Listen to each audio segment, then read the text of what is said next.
Ya, fa'lam annahu la ilaha illahu, ketahuilah bahwasanya atau ilmuilah bahwasanya tiada Tuhan yang berhak disembah ya kecuali Allah Subhanahu wa taala. Ini sebagai isyarat kepada kita untuk berilmu, dan begitu juga dengan apa yang Nabi Shallallahu Alaihi Wasallam ajarkan kepada para sahabatnya. Jadi setiap ibadah Nabi Shallallahu Alaihi Wasallam ajarkan bagaimana kaifiyah melakukan ibadah tersebut, agar tentunya ibadah tersebut menjadi ibadah yang makbul di hadapan Allah Subhanahu wa taala. Ibadah kurban, ibadah yang setiap tahunnya kita lakukan, ya, khususnya bagi orang yang mampu untuk menunaikannya. Kurban berasal dari kata dalam bahasa Arab al-udhiyah, yaitu hewan yang disembeli sebagai taqarrub kepada Allah Subhanahu wa taala di hari raya Idul Adha dan hari-hari tasyrik setelahnya, ya, dengan syarat-syarat yang telah dikhususkan oleh Nabi sallallahu alaihi wasallam. Nabi kita sallallahu alaihi wasallam di setiap Idul Adha, Idul Kurban, Nabi sallallahu alaihi wasallam berkurban. Bahkan beliau menyembelih sendiri hewan kurbannya. Para pemirsa yang dirahmati Allah Subhanahu wa taala, beberapa menit ke depan, 20 atau 30 menit ke depan, kita akan bahas beberapa hal yang berkaitan dengan kurban yang insyaallah taala mungkin bisa dikembangkan dalam pertanyaan-pertanyaan yang mungkin bisa dikirimkan dalam kolom komentar. Ya. Sebelumnya kita angkat dulu hadis Nabi Shallallahu Alaihi Wasallam yang menunjukkan betapa besar perhatian Nabi kita Shallallahu Alaihi Wasallam berkaitan dengan kurban.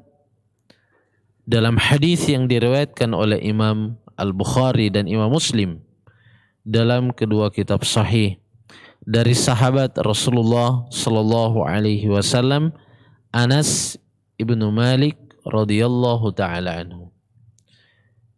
Beliau mengatakan, "Dhaha an-nabiyyu sallallahu alaihi wasallam bikabshain amlahain aqranain dzabahahuma biyadihi wa samma wa kabbara wa yada'u rijlahu ala sifahihima." Nabi sallallahu alaihi wasallam, kata Anas ibnu Malik radhiyallahu taala anhu, berkurban dengan dua kabsh, dua ekor kambing jantan, kabshain. Amlahain, itu dua kambing itu yang berwarna putih yang bercampur dengan hitam, yaitu warna yang bagus untuk dilihat, warna yang paling disukai. Amlahain. Aqranain, yaitu yang memiliki juga dua tanduk yang sempurna, yang bagus. Dzabahahuma biyadihi, dan Nabi sallallahu alaihi wasallam menyembelih keduanya dengan tangannya sendiri. Kemudian Rasulullah sallallahu alaihi wasallam membaca bismillah, yaitu sama, membaca bismillah, wa kabbar, dan mengucapkan takbir, yaitu Allahu Akbar. Dan Rasulullah sallallahu alaihi wasallam menyembelihnya dengan cara membaringkan hewan sembelihan ataupun kurban tersebut di samping tubuhnya. Kemudian Rasulullah sallallahu alaihi wasallam meletakkan kakinya itu menahan leher daripada hewan kurban tersebut yang akan disembelih dengan kakinya. Dalam hadis yang sahih ini jelas di sini bagaimana Nabi sallallahu alaihi wasallam menyembelih, bagaimana perhatian beliau dengan memilih hewan kurban yang afdal dan afdal. Kemudian juga Rasulullah sallallahu alaihi wasallam di sini memberikan contoh dan praktek kaifiyah, yaitu cara menyembeli hewan kurban tersebut. Nah, Nabi Shallallahu Alaihi Wasallam disebutkan tadi doha bikabshain, menyembelih atau berkurban dengan 2 ekor kambing yang jantan. Di sini menunjukkan bahwasanya satu orang bisa berkurban lebih dari 1 ekor hewan, ya, 1 ekor hewan kurban. Jadi satu orang bisa berkurban 1 hewan kurban, bisa juga 2 ekor, bisa 3, bisa 4, bisa 5. Bahkan dia bisa berkurban 1 ekor sapi atau 2 ekor sapi dan seterusnya. Ya. Dan cukup bagi dia sebagai kepala keluarga atau kepala rumah tangga atas nama dia. Walaupun dari segi pahala tentunya bisa dia niatkan bersyarikat dalam pahala seluruh anggota keluarganya, istri dan anak-anaknya. Jadi dilihat Nabi Shallallahu Alaihi Wasallam menyembelih 2 ekor kambing yang jantan. Nabi Shallallahu Alaihi Wasallam tidak mengatasnamakan 1 ekor kambing untuk istrinya atau untuk anaknya dan gantian setiap tahun. Tapi Nabi Shallallahu Alaihi Wasallam sebagai kepala rumah tangga, beliaulah yang menyembelih atas nama dirinya, walaupun dari segi pahala diniatkan bisa sampai kepada seluruh anggota rumah tangganya. Bahkan Rasulullah Shallallahu Alaihi Wasallam meniatkan juga untuk umatnya. Para pemirsa yang dirahmati Allah Subhanahu wa taala. Kemudian lanjutan hadis itu, Nabi Shallallahu Alaihi Wasallam memilih kabshain yang jantan, amlahain. Pernah yang jantan dulu, dan kurban dengan hewan yang jantan itu yang lebih afdal daripada betina. Walaupun kalau tidak ada yang jantan atau tidak mampu dia berkurban dengan hewan yang jantan karena mahal, maka bisa dia berkurban dengan hewan yang betina. Tapi kalau dia mampu membeli yang jantan yang lebih baik, lebih sempurna, maka itu yang lebih afdal baginya, sebagaimana juga pilihan Rasulullah Sallallahu Alaihi Wasallam di dalamnya. Nah, kemudian amlahain, jadi 2 yang berwarna putih bercampur sawat, yaitu hitam. Nah, subhanallah, itu warna yang disukai oleh Nabi Shallallahu Alaihi Wasallam, dan pada umumnya orang menyukai warna yang seperti itu dari hewan. Itu warna yang afdal, dan itulah yang dipilih oleh Nabi Shallallahu Alaihi Wasallam untuk dijadikan sebagai hewan kurban. Maka kita kalau punya kambing atau sapi yang warnanya bagus, bersih, yang itu yang afdal dan afdal, itu yang lebih baik kita jadikan sebagai kurban. Mana yang lebih baik, lebih sempurna, maka lebih besar pahalanya di hadapan Allah Subhanahu wa taala. Kemudian setelah itu Nabi Shallallahu Alaihi Wasallam di dalam hadis itu sebutkan akranain, itu pilihan Nabi Shallallahu Alaihi Wasallam dari 2 ekor hewan kurban tadi. Selain warna yang afdal, walaupun warna yang lain selain itu boleh, tapi Rasulullah pilih warna yang afdal. Kemudian akranain yang juga memiliki 2 tanduk yang sempurna, ya. Jadi 2 tanduk yang sempurna. Karena kalau ada yang sudah terputus tanduknya, itu termasuk bagian dari kekurangan yang ada pada hewan kurban. Maka Rasulullah Shallallahu Alaihi Wasallam memilih yang sempurna dan sempurna. Akranain. Akranain, akran itu berasal dari kata qarn, ya. Qarn itu tanduk. Kemudian dzabahahuma biyadihi. Nabi Shallallahu Alaihi Wasallam menyembelih dengan tangannya sendiri.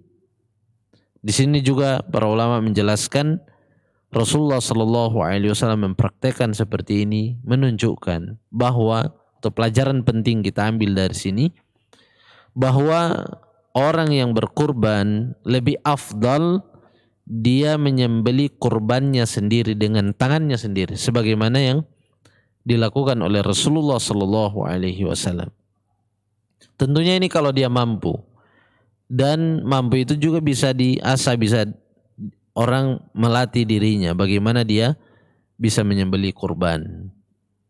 lebih afdal dia menyembelih sendiri.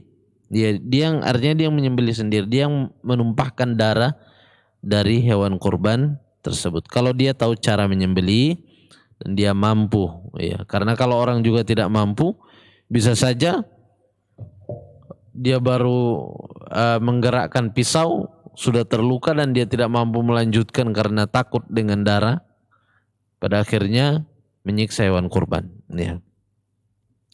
Jadi lebih afdal dengan tangannya sendiri. Walaupun boleh dia wakilkan kepada orang lain untuk menyembelih kurbannya. Itu dibolehkan. Tapi kita berbicara pada afdaliyah. Lebih afdal sebagaimana yang dilakukan oleh Nabi kita sallallahu alaihi wasallam. Nah, kemudian sama wa kabbar. Nabi sallallahu alaihi wasallam mengucapkan bismillah. Kemudian kabbar itu mengucapkan takbir.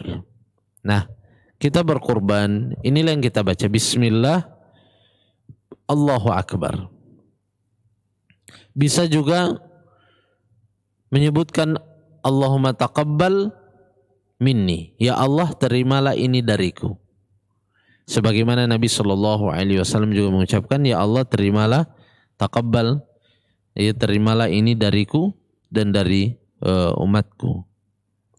Terimalah ini dari Muhammad dan dari keluarga Muhammad dan dari umat Muhammad sallallahu alaihi wasallam. Tapi tatkala dia cuma ucapkan Allahumma, cuma ucapkan bismillah Allahu akbar, itu sudah sah. Yang tentunya dia niatkan itu kurban. Karena setiap amalan itu tetap tergantung pada niat.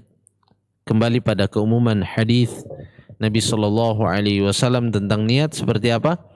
Innamal a'malu binniyat. Setiap amalan itu tergantung pada niat. Termasuk kurban. Saat kita menyembelih kurban kita sendiri, maka tentunya ibadah kurban ini kita niatkan ini adalah kurban. Walaupun niat itu sejak kita mengeluarkan dana membeli hewan untuk kurban, itu kita sudah berniat. Bahwasanya saya beli ini untuk kurban, itu sudah berniat.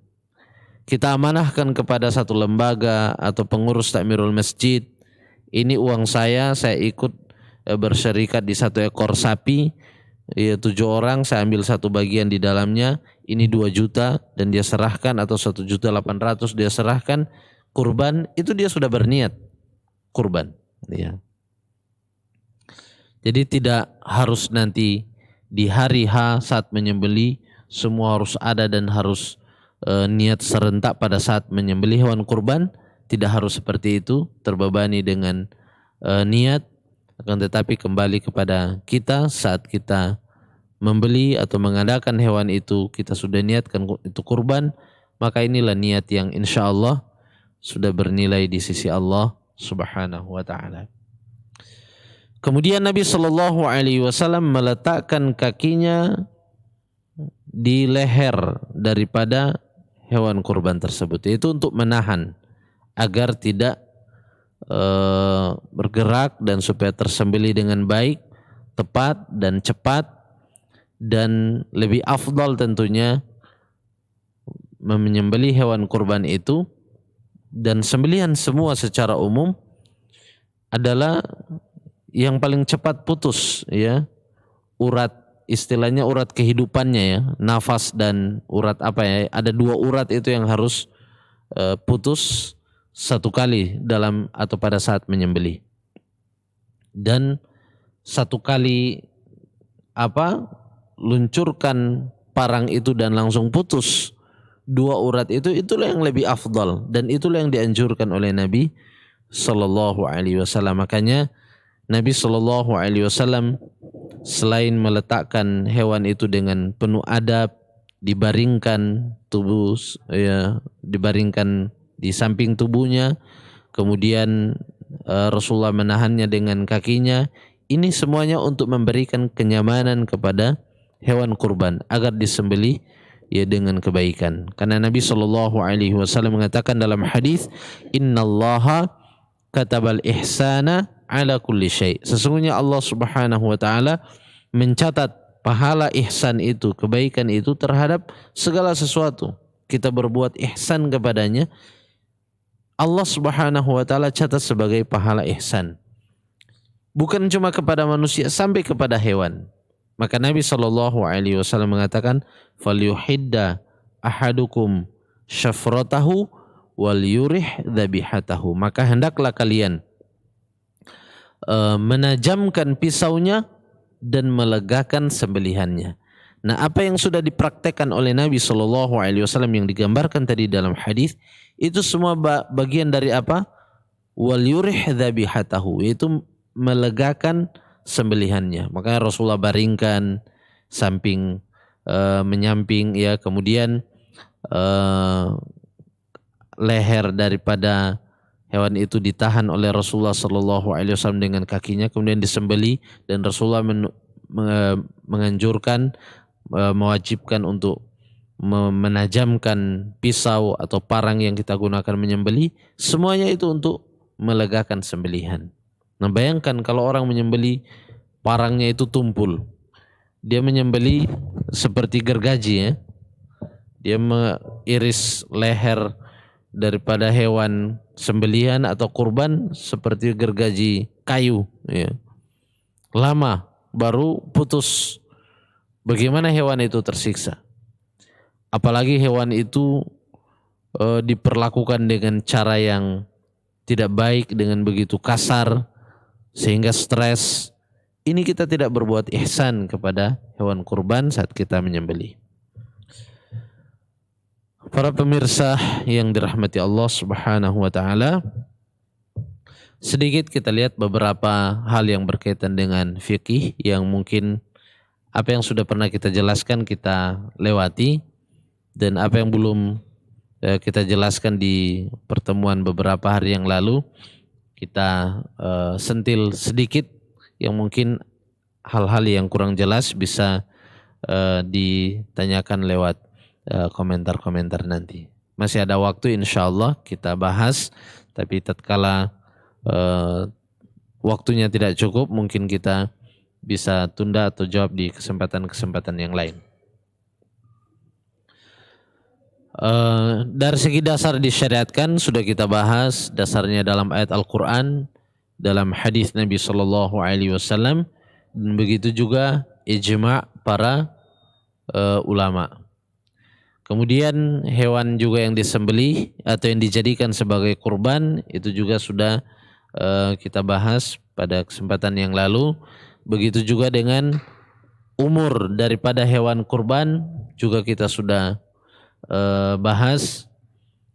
Kemudian aib-aib yang menyebabkan hewan kurban tertolak itu juga sudah kita sebutkan, ada 4 aib yang menyebabkan hewan kurban itu tertolak, ya.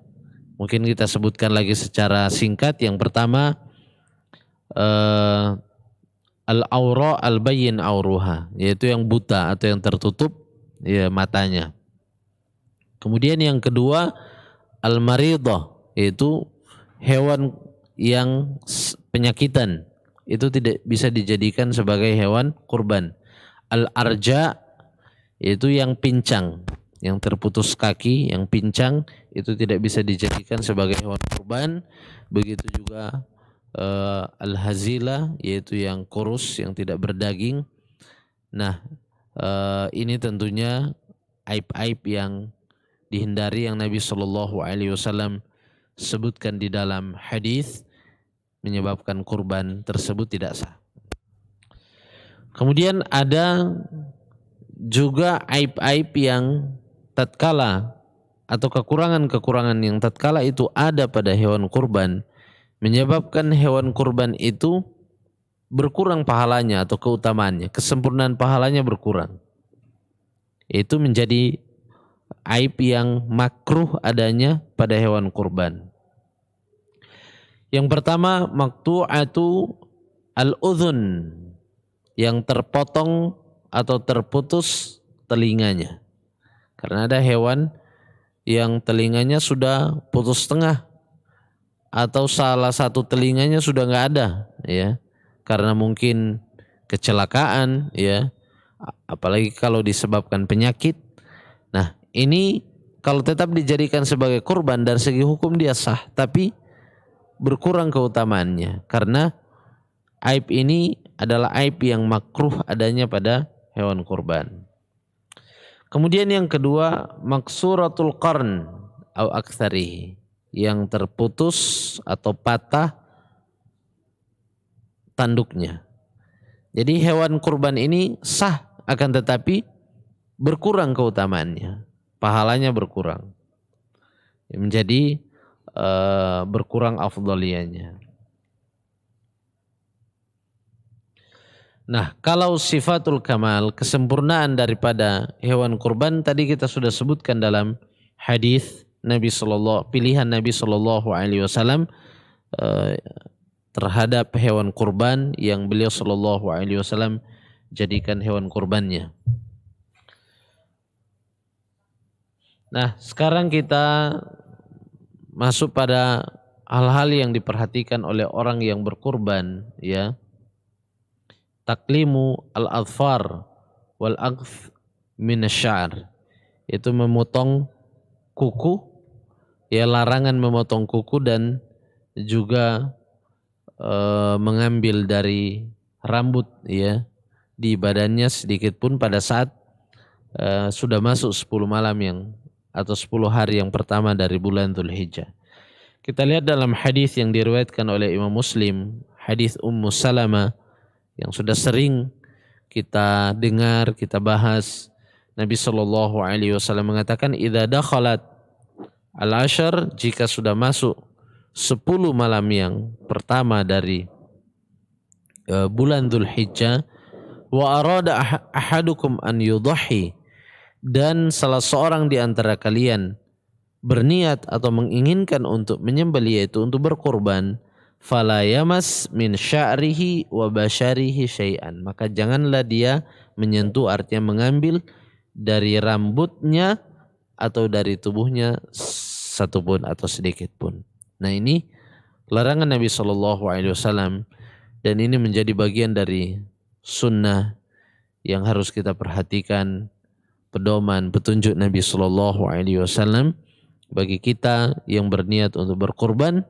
Maka mulai hari ini, ya, 1 Dzulhijjah, kita tidak memotong kuku, tidak menggunting rambut, dan juga tidak mengambil satu rambut atau bulu dari tubuh kita sedikit pun sampai nanti kita menyembelih hewan kurban. Nanti setelah kita sembelih hewan kurban kita, baru bisa kembali kita gunting rambut ataupun gunting kuku dan yang lainnya. Wallahu ta'ala alam. Kemudian para pemirsa yang dirahmati Allah Subhanahu wa taala, kapan waktu al-udhiyah? Kapan waktunya? Waktu untuk menyembelih hewan kurban itu dimulai dari ba'da salat Idul Adha sampai sebelum terbenam matahari di hari tasyrik yang terakhir, ya. Di hari tasyrik yang terakhir. Walaupun para ulama berbeda pendapat di akhir waktu untuk udhiyah, ya, di hari-hari tasyrik, tapi yang jelas, ya, tentunya sampai, atau yang jelas, ya, waktu menyembelih hewan kurban itu bisa sampai hari-hari tasyrik. Walaupun lebih afdal tentunya kita mendahulukan kurban itu di hari raya Idul Adha setelah kita melakukan sholat Idul Adha. Bahkan dari segi tempat saja, dari segi tempat yang lebih afdal bagi kita untuk menyembelih hewan kurban adalah di tempat di mana kita melakukan sholat Idul Adha. Misalnya tatkala kita melakukan sholat Idul Adha di lapangan, maka afdalnya di tempat itu ada wilayah atau tempat yang sudah diatur, di situ tempat kita menyembelih hewan kurban.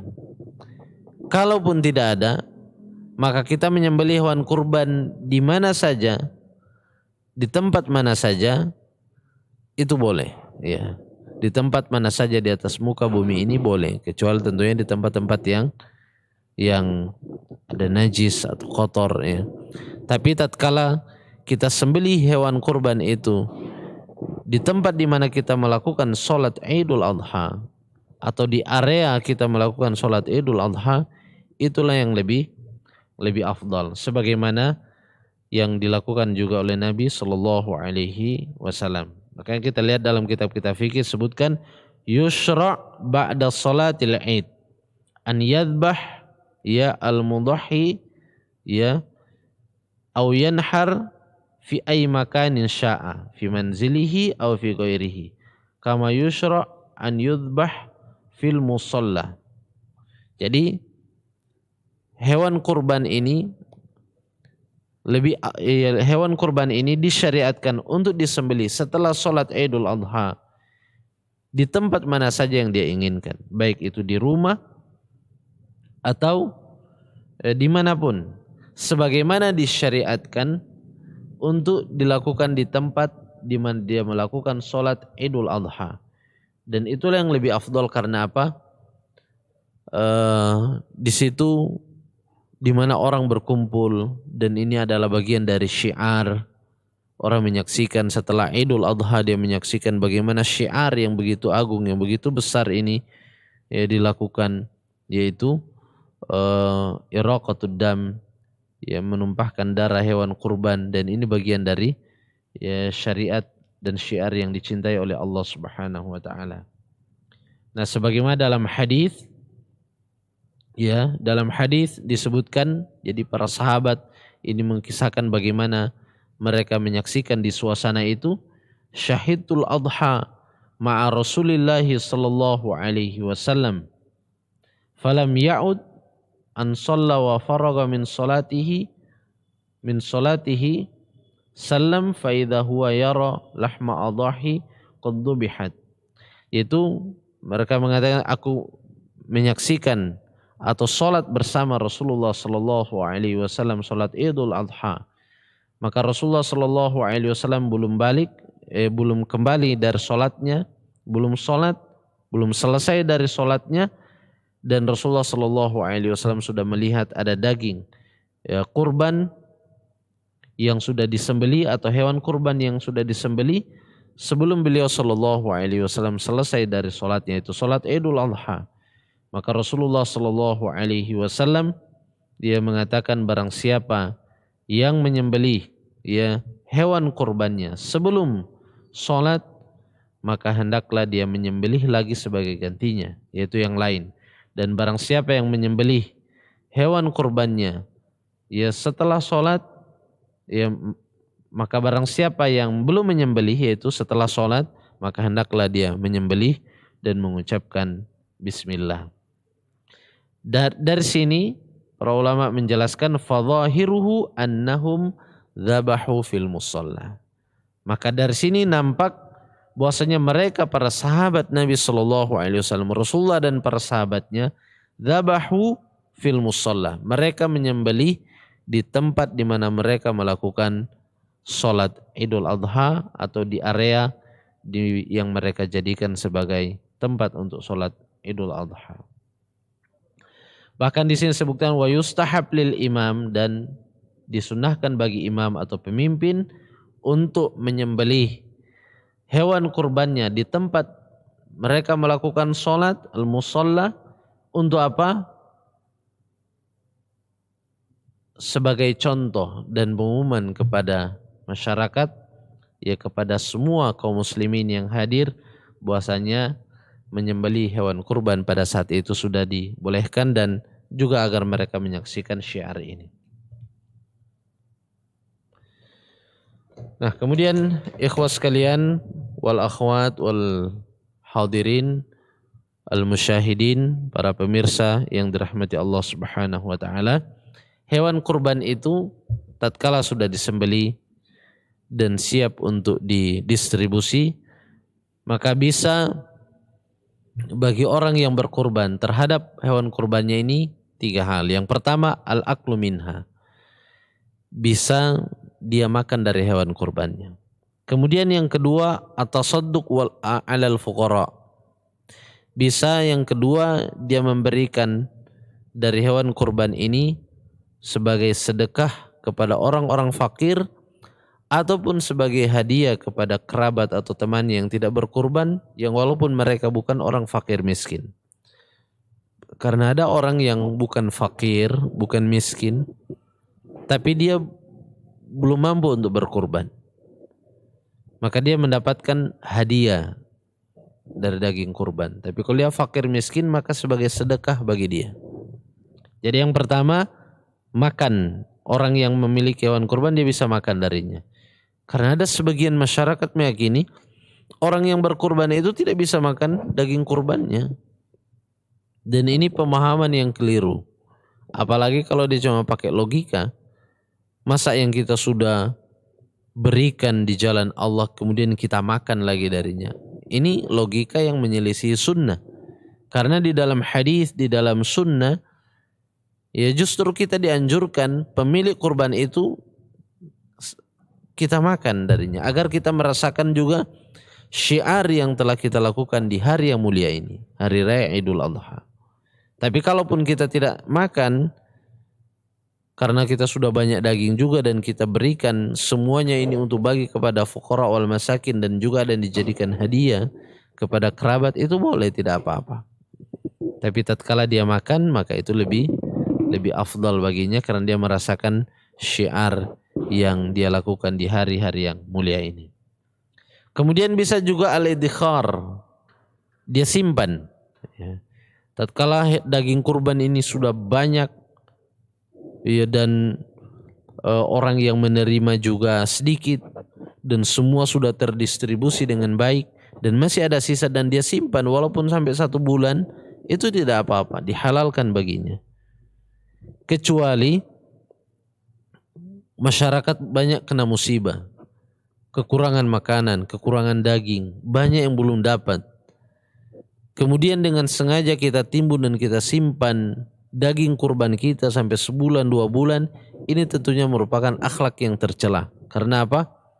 Dia melihat betapa banyak orang yang butuh dan dia belum butuh untuk makan ini, tapi sengaja dia simpan dalam waktu yang lama, padahal betapa banyak orang yang belum mendapatkan daging kurban. Nah, justru di hari raya ini kita bagaimana bisa berbagi dengan orang, berbagi dengan orang lain.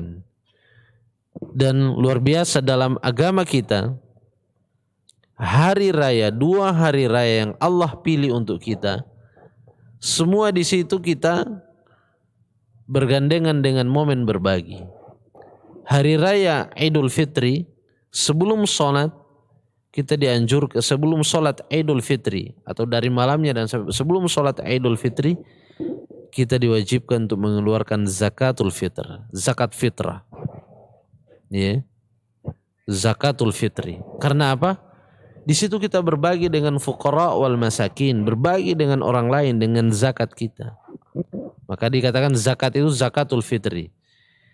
Nah, subhanallah, di Idul Adha juga kita dianjurkan untuk berbagi dengan udhiyah.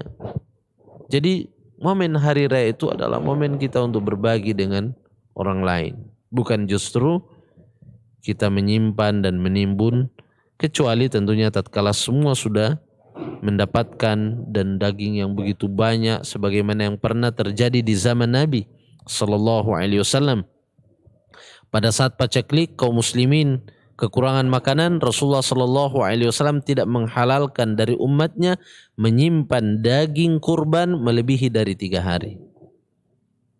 Tapi saat kaum muslimin sudah banyak, ya, berkecukupan, rizki dari Allah Subhanahu wa taala terbuka, Rasulullah sallallahu alaihi wasallam perintahkan apa? Kulu wa at'imu waddakhiru. Makanlah dan beri makanlah orang lain, itu berbagilah, waddakhiru, dan silakan kalian simpan mana yang tersisa. Kalian simpan. Karena kaum muslimin dalam keadaan cukup, banyak yang memiliki. Para pemirsa yang dirahmati Allah Subhanahu wa taala, kemudian hal-hal yang perlu dihindari terhadap hewan kurban, artinya pemanfaatan yang keliru, yang diharamkan oleh Allah Subhanahu wa taala. Yang pertama, la yajuzu bai'u syai'in minha. Tidak boleh menjual salah satu bagian dari hewan kurban tersebut, ya. Jadi tidak boleh orang yang berkurban karena dilihat banyak yang sudah dapat dan dia simpan di kulkasnya. Ah, ini masih ada berapa kantong, saya jual sajalah. Tidak boleh, ya, menjual daging kurban. Atau dia menjual kulitnya untuk kepentingan dirinya, atau dia jual sebagai upah juga kepada orang yang kerja, itu tidak boleh, ya. Pemanfaatan jadi itu semua harus dibagi, termasuk kulitnya bagi saja kepada fakir miskin.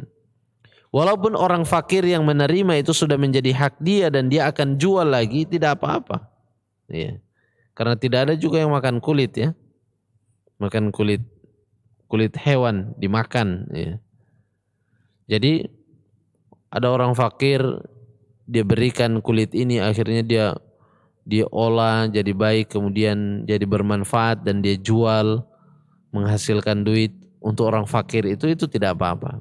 Tapi sang pemilik hewan kurban kemudian dia menjual, itu tidak boleh. Ada juga orang yang na'udzubillah min dzalik, yang tidak amanah, yang dia sengaja mengambil dari hewan kurban itu untuk dia jual kembali. Nah, itu tidak dibolehkan. Kemudian yang kedua, la yu'ti al-jazzar ujratahu minal udhiyah. Nah, dari hewan kurban ini tidak boleh kita akad dengan penyembelih, yaitu penjagal. Misalnya kita undang penjagal untuk sembelih hewan kurban kita dan kita katakan, kamu saya tidak upah 500 atau berapa, saya tidak upah dengan uang, cuma kamu nanti saya upah dengan daging kurban, misalnya buat kamu 4 kantong atau 5 kantong dan juga kulitnya buat kamu. Itu tidak boleh. Ya, tidak boleh menggaji penjagal dengan daging kurban atau kulitnya. Tapi kita bayar dia, kita berikan upah penjagal itu, dan orang yang kerja menguliti kurban bisa kita bayar dengan uang kita sendiri. Tidak boleh dari daging kurban. Walaupun setelah mereka kerja menjagal dan juga menguliti hewan kurban, bisa kita berikan daging kurban mereka sebagai hadiah bagi mereka ataupun sedekah bagi mereka dari daging kurban. Tapi tidak boleh sebagai akad kita jadikan sebagai ujronya atau bayarannya adalah daging kurban atau kulitnya. Wallahu ta'ala a'lam. Kemudian juga menjadi pertanyaan, hal tunqal al-adhahi ila baladin akhar. Apakah boleh hewan atau daging kurban ini dipindah ke negeri yang lain atau kota yang lain, provinsi yang lain? Ini tentunya boleh tatkala memang di negeri kita sudah banyak yang mendapatkannya atau sudah terbagi semuanya. Katakanlah jumlah orang yang fakir, miskin, yang tidak berkurban di negeri kita ini sekian, dan daging kurban kita ini banyak, jauh melebihi darinya. Dan kita lihat di negeri tetangga atau kampung tetangga atau kota yang lain kurang, dan di sana juga kaum muslimin yang membutuhkan, maka sebagian daripada daging kurban ini didistribusikan di tempat itu, di kampung yang lain, itu boleh, ya. Tapi lebih utama kita dahulukan dulu orang yang berada di dekat-dekat kita bisa dapat, baru bisa dipindahkan ke tempat yang lain. Wallahu ta'ala alam.